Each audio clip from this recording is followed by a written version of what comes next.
સાહેબ હું તો એ કહેવા માંગુ છું કે કંપની જો સમજી લો કે વીજ પરિવહન કરવા માટે લાઈનનું ભાડું લેતી હોય તો હું તો એમ કહું છું કે ખેડૂતને પણ હર મહિને ભાડું આપવું જોઈએ ટાવરનું.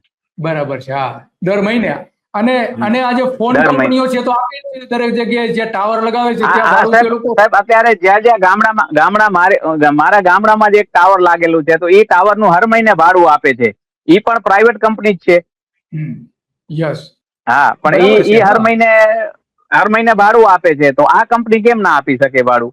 હા, ના આપવું જ જોઈએ ભાડું. ખરેખર તો જે અત્યારે વોડાફોન જે છે એ શહેરી વિસ્તારોમાં 40 થી 50,000 જેટલું દર મહિને ભાડું આપે છે અને ગ્રામ્ય વિસ્તારોમાં 30,000 ની આસપાસ આપે છે. તો એટલું ભાડું તો ખેડૂતોને મળવું જ જોઈએ, કોઈ સવાલ નથી. એ ખેડૂતોને દર મહિને જે ભાડું મળે છે એ એને મળવું જ જોઈએ, કારણ કે હા એની જમીન જવાની છે, જમીન એનો પાક ખરાબ થવાનો છે.